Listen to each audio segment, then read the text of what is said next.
Alright, so we're going to do a video on how to do a pattern sequencer, use the pattern sequencer on the Juno DS. So I just turned on the Juno. So we're going to go here to pattern sequencer, and we're going to use the arrow tabs right here to select a slot to save this in. So we're going to go arrow over to preset. I'm going to change that to user. I'm going to arrow over to what number or slot we want to use in that folder. And we're going to find an empty one. And number 10 is empty. Alright. We're going to use the rhythm pattern to establish a drum beat. So we're going to turn that on. Rhythm pattern first loop record, which means it'll record the first loop that we do initially when we start making the loop. I'm going to keep the beat 4/4. I'm going to change the count in to wait time or wait note. You can turn input quantize off or on. It's up to you. It's personal preference. Sometimes it screws you up when you're trying to just be more flexible. I'm going to keep it on 1/16. I don't know. It doesn't seem to hurt. And it does help if you're doing drum beats and stuff like that. In this case, it's not really going to matter much. So we've got that all set. I know that this song here is going to be 4 measures long because I play it on the piano, and the loop is, the chord progression repeats itself every 4 measures, or, and then into the chorus even is 4 measures. So I'm going to change the pattern length right here to 4 measures. You have your option between 1, 2, 4, and 8. Alright.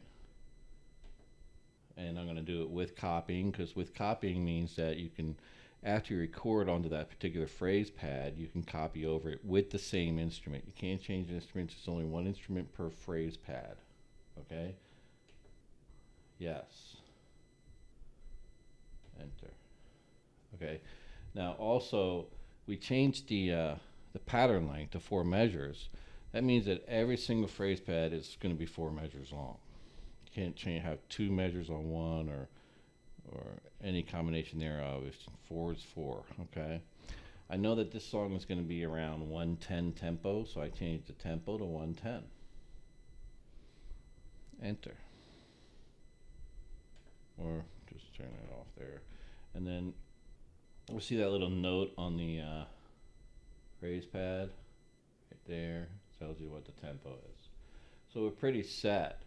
Now on the upper left of the LED screen is a picture of your phrase pad. It's in correlation with over here on your right. So it shows you which phrase pad is selected. Phrase pads 1 and 2 are controlled by your lower and upper volume knobs. So you want to bear that in mind whenever you're recording on your loop, because if you want to change the volume on a particular instrument, you want to put it in phrase pad 1 and 2, or 1 or 2. All right. So I'm going to use 1 for the actual playing part. It's kind of low. For the actual playing part, and then that's all we're going to need for this particular video. So the first thing I want to do is put in a tempo, a drum beat is what I want to do. So we're going to use the rhythm pattern for that. Normally, well, not normally, you could do it either way. You can put it in yourself, or you can use the rhythm pattern, or you can do both, right? But we're just going to use the rhythm pattern just for the sake of showing you how to do it. So we're in pattern sequencing here. I'm going to select rhythm pattern. I'm going to change up here the group to rock 1, and I can select any one of the phrase pads, because this is in correlation with the phrase pad for my beat. That's 5, there's 6, there's 7. I'm going to use 1. Alright, and then when you're done selecting it, just exit. Alright, that was kind of loud. In my head anyway.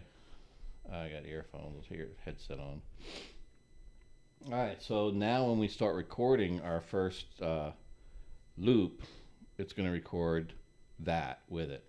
I have the metronome set to off because I'm doing it this way with a pattern sequencer or with the rhythm pattern, and that'll be my tempo because I already have set the tempo to 110. So now I'm going to select phrase pad 2, and I'm going to make that a pan flute. So I'm going to go to, I'm going to change the instrument because that's what I want the background to be, is the flute. Right? So I got some orchestra and then flute. This kind of hard sometimes works. Too much. I mean, it's very hard sometimes seconds. And then put it around the orchestra. You know, speeds up, takes a long time to flute. No, the rest, sorry. I know it's towards the end. There it is. Pan flute. So that's what we're going to do for the first beat. We know it's going to be 4 measures long. We have everything set. And it's very simple. All you do is push the record button because we have it set to wait note. As soon as I push down on the keys, that drum beat from the rhythm pattern is going to start playing, and then I just play along with it. I got to get my pedal ready here because that's my sustain pedal on the bottom that I have connected to the Juno. Alright, so here we go. We're going to push record. As soon as I hit the note, it should start going.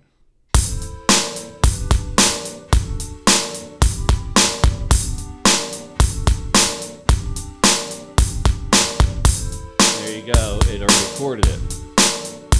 Alright, now those drums are super loud and it's kind of bothering me, so I'm going to turn on the mixer and I'm going to turn. Again, when you do the rhythm pattern, it always records to the 8th phrase pad. So I'm going to turn the 8th phrase pad down to about 50.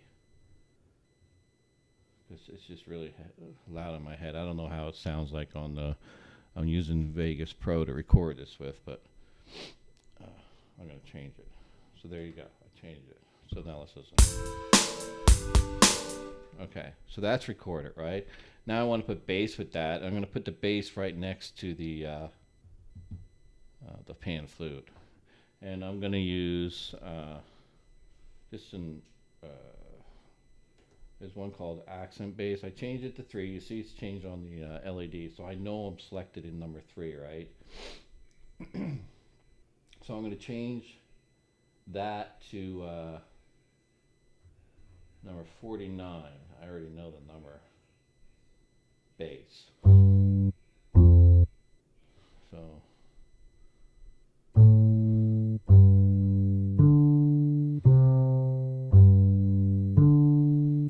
So that's what I'm going to do. All right.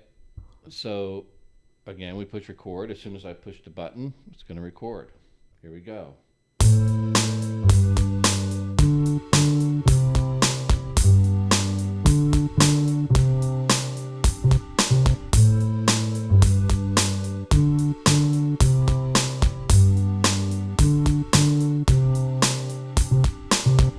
Okay, so that's the first part of the song, okay?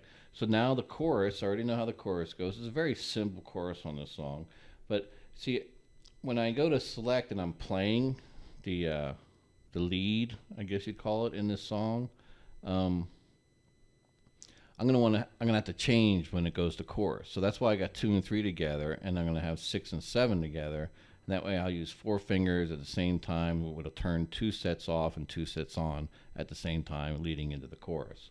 So number 6, I'm going to go back to the pan flute because I want the same background. And that was in brass.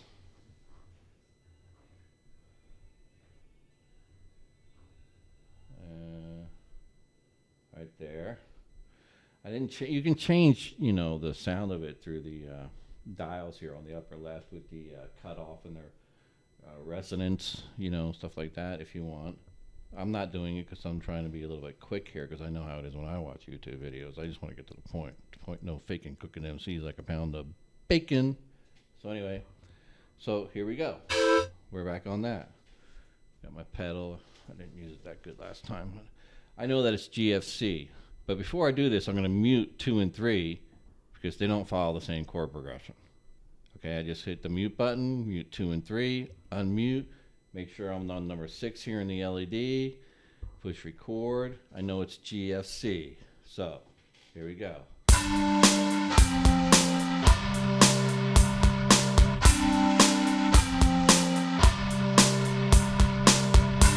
Now you see I messed that up. That was terrible. so I want to erase that, so I'll show you how to erase it. My chair is on my cord. Oh, that's not a good thing. Alright, so I'll show you how to erase. So we know we're on, make sure your track that's selected is on here, that you, make sure the track that you want to erase is selected on your LED. Hold down shift, push erase. Alright, and then it'll say track 6. Yes, I want to erase track 6. Are you sure? Yes, I'm sure. Okay. Alright, this is the part where I pause to go turn off that timer. Alright, I'm back.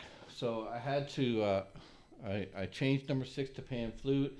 We didn't like it, we erased it, right? Right, we erased it. So we're going to start over. And this pedal is kind of screwy. So here we go. Record.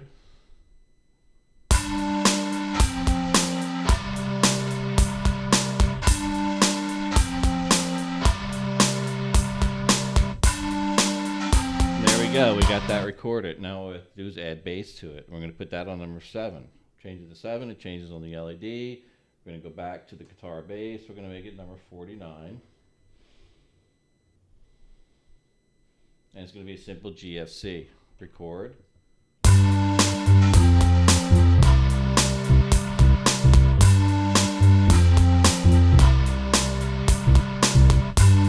There we go. So now we have pretty much the whole song laid out onto the loop. We got the drums. We got everything going. Got it going on, what we need to get going on. So we've used 5 phrase pads, and you'll 1, 2, 3, 4, 5. These 2 are the main song. These 2 are the chorus. This is going to be what I want it to be as far as playing along with it, which is probably going to be fairy piano.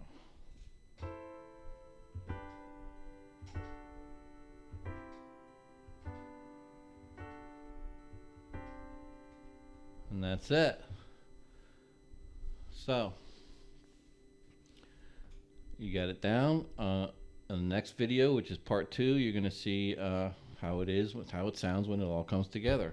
Do me a favor, subscribe to my channel. I'd appreciate it. I plan on making more videos on the Juno DS. It's a pretty cool piece of equipment, but it has its limitations.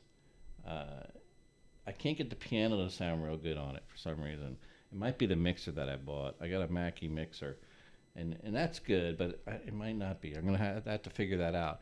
I do know that when I play my piano along with the Juno, the piano it's a Roland piano. The piano has a lot better sound right now. All right, y'all take care. Give me a like or give me a subscription. I appreciate it, and we'll see you in part 2.